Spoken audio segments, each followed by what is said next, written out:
Hello, and thank you for joining us for the Emagia AI for Finance podcast.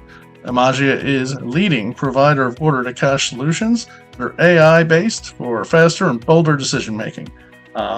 We are launching our podcast series with thought leaders in the AI and order-to-cash world, and today we're going to be bringing you an interview with David Schmidt. David has been in the credit world for several decades. He started out as a credit manager and a credit director back in the 1980s and 90s. He's worked as an analyst and a writer. He has done extensive work formerly with Credit Today, a number of other groups, and owns his own consulting firm at this time. David, I just wanted to say thank you very much for joining us today. And if you could just go ahead and explain a little bit more about your background, that would be great. Yeah, it's good to be with you today, Brian. Yeah, as you mentioned, I've been in corporate credit management. That followed my initial position writing credit reports for Dun& Bradstreet. And then I worked for a number of mid-market firms. Remington Rand might be the one that people recognize, the original typewriter company and its revival, which unfortunately didn't last long. And then I moved into consulting, had the opportunity to do that, tied in with doing a lot of writing. And so I've been doing that for almost 30 years now. And I've published a book, one of the first books on automating collections. That's something that I did as a credit manager back in the late 80s and had some very good results working with an IT person at one of the firms, and we created a lot of visibility into the AR and some workflow and tremendous results, 30% improvement in collections the first month that was implemented. And, so that got me hooked. And I ran into, as shouldn't say ran into it, as a number of collection technologies and receivables technologies emerged in the mid to late 90s, I connected with a lot of the vendors that were doing those things because I understood what they were doing, had done some of it myself, and started writing about it and became an industry analyst about it. I wrote, co-authored the seminal text on automating collections, power collecting, did that with Wiley in 1998, and then did a number of analyst reports for Paystream advisors. And so, that's what's brought me to where I am today. AI is something that I've been following with some other consultants, and we're looking at it very closely because we see just a tremendous amount of opportunity for it. Okay. So I think as far as tremendous amount of opportunity, as you mentioned, I feel like 2023 for many in business and in the order to cash space seemed to be a bit of an awakening moment where a lot of people that maybe shied away from the idea of AI and generative AI started to see opportunity, maybe started to do research, kick the tires, maybe some did mild implementations. What was your take on 2003 as a sort of moment for AI and in the business world and the order to cash world? What did you see? Yeah, I'd agree with your assessment. AI has been, we've seen it been building.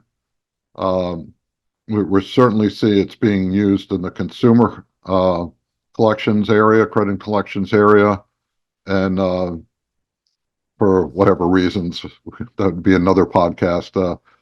Commercial business credit tends to follow what goes on there, and so yeah, I'd say 2023, a lot of people in business credit community had their aha moment, and that AI wasn't just something, a pipe dream, but it's something that actually had applications. And so, yeah, I'm looking forward to where it's going to go from here because, I think now that it's sort of become accepted, we're seeing it in our own lives.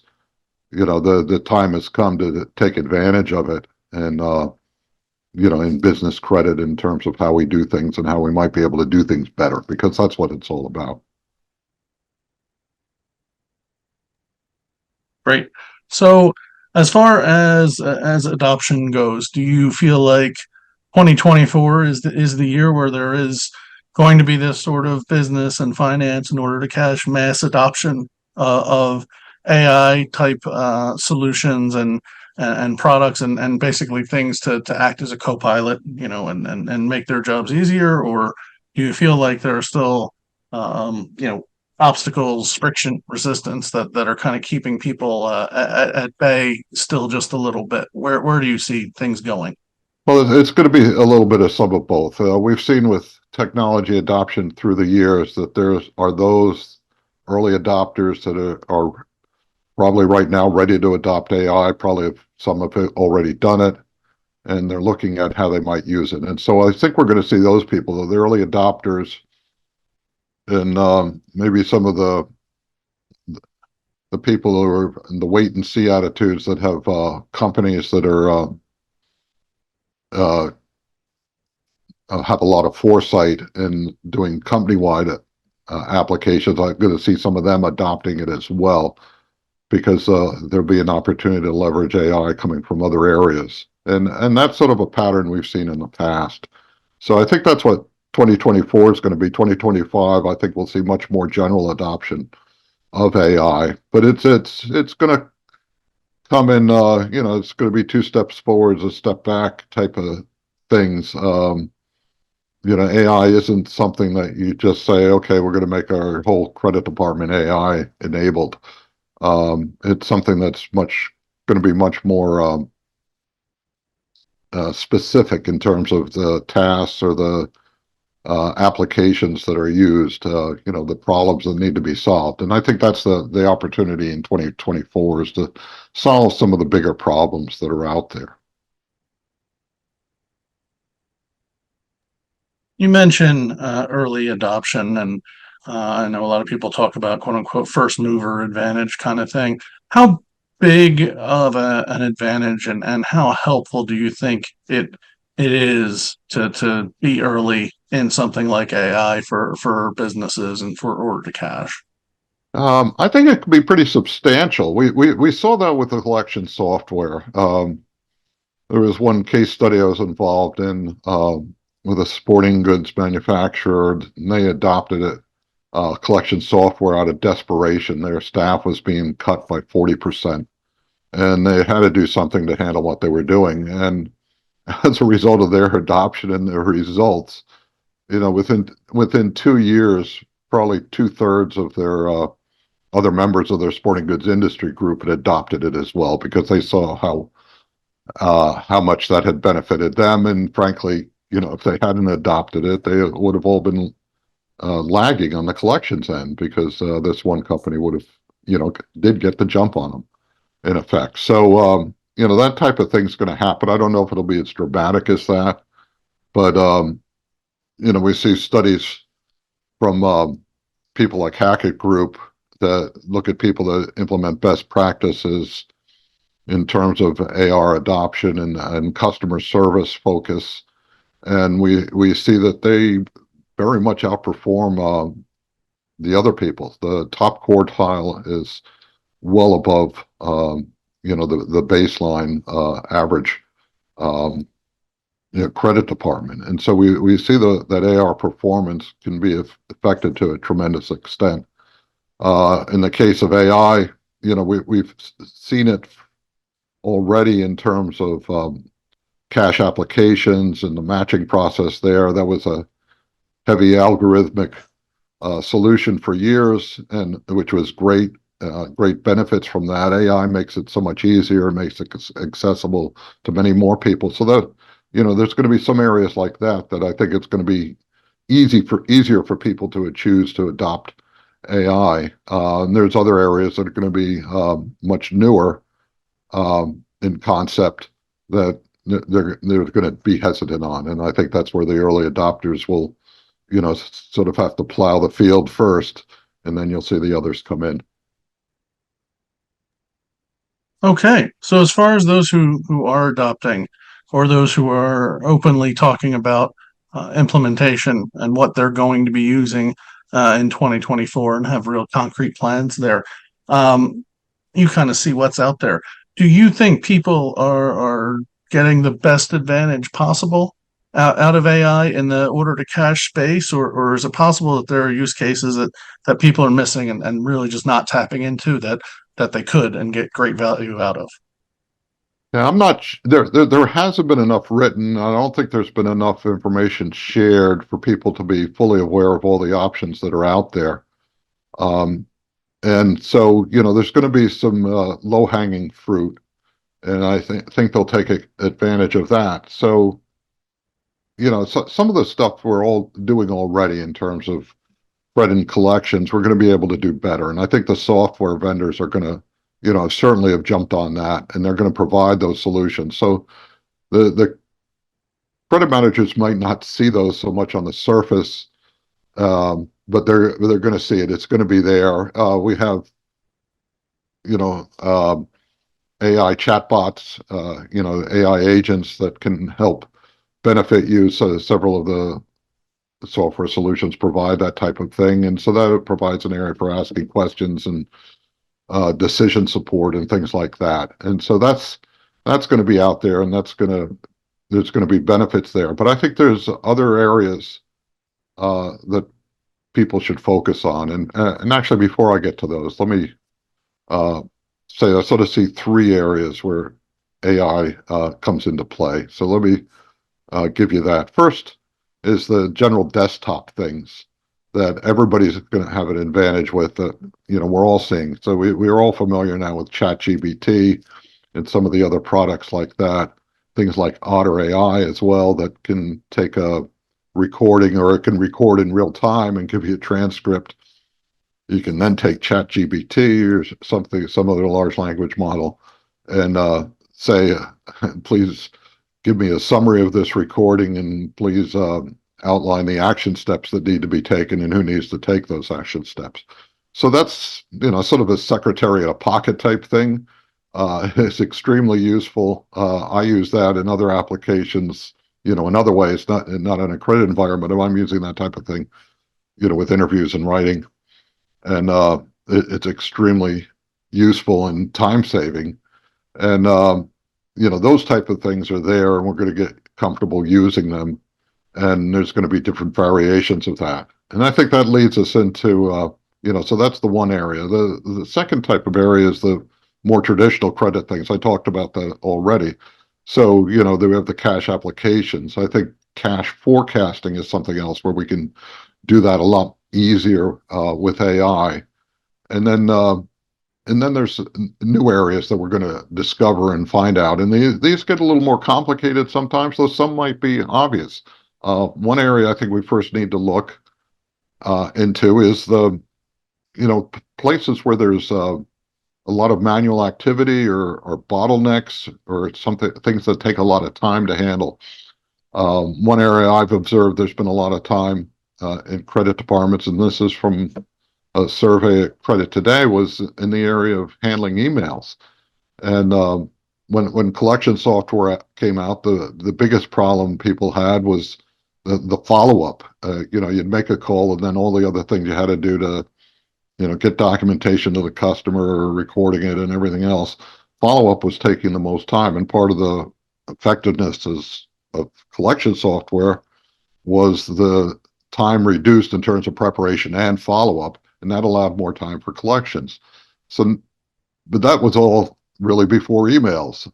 That was back in the late 90s, and the email wasn't ubiquitous at that point.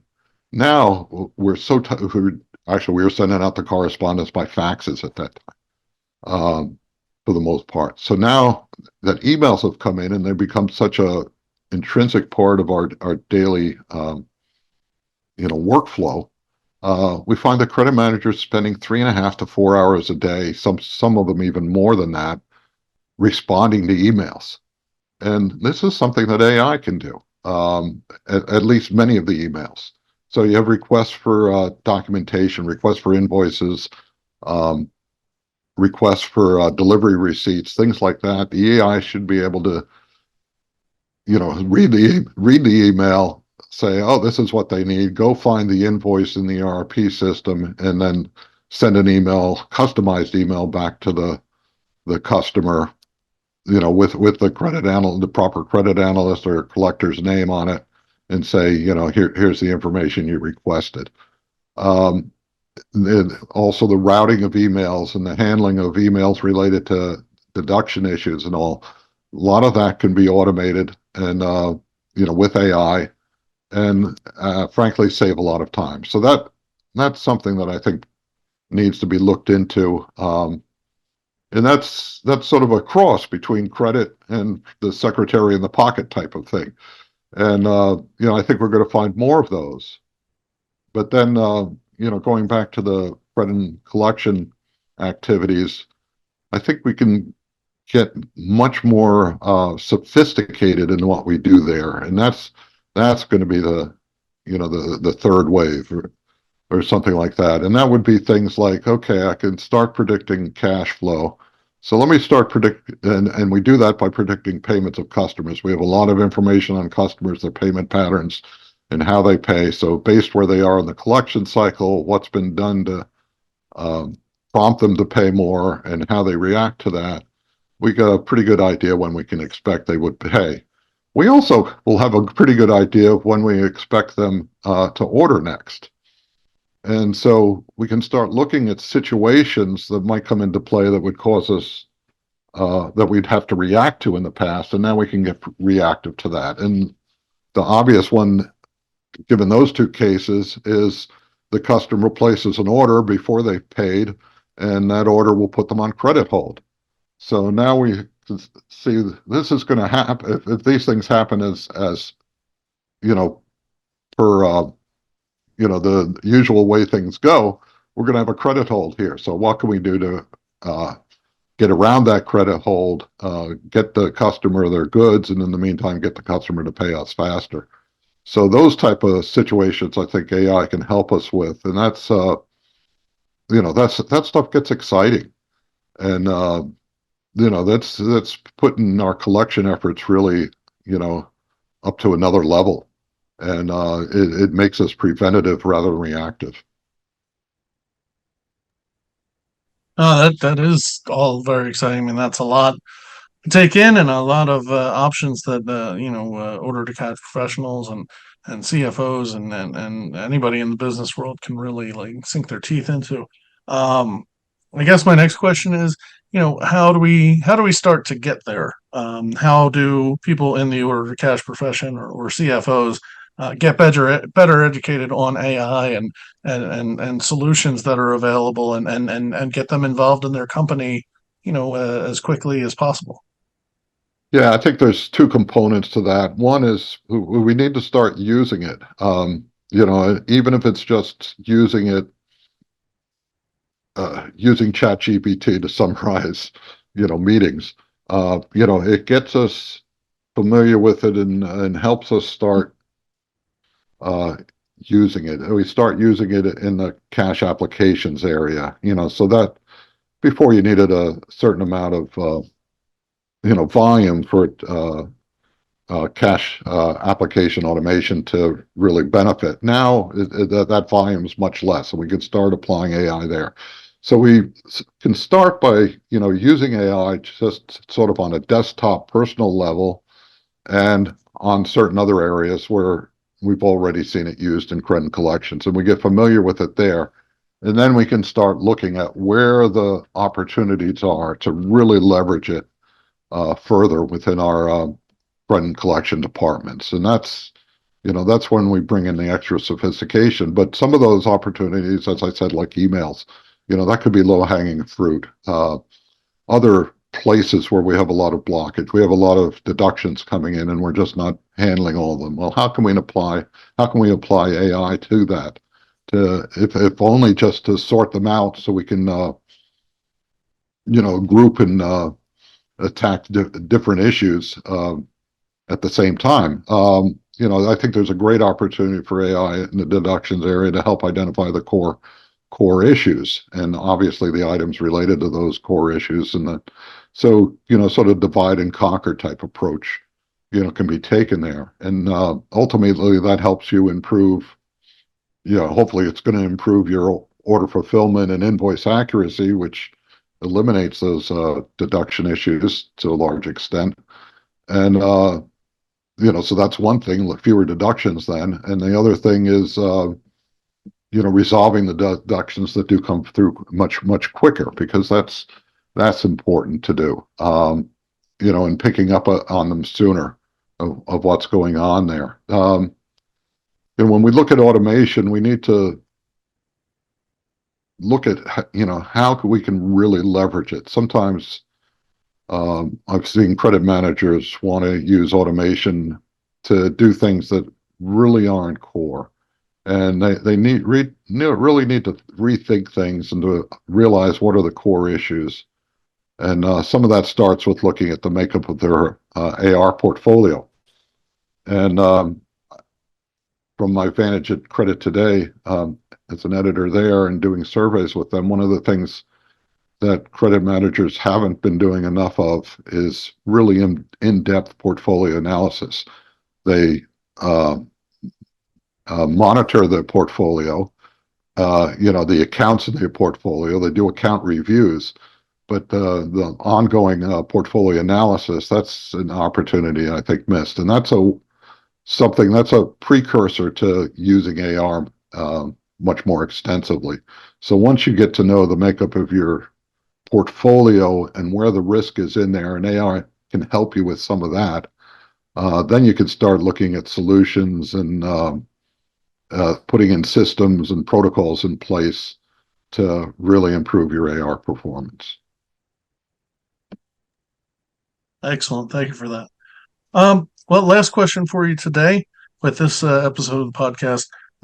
When you look back at 2024, what do you think we're going to see as far as AI impacting the order to cash and business world? What do you think the big story is going to be?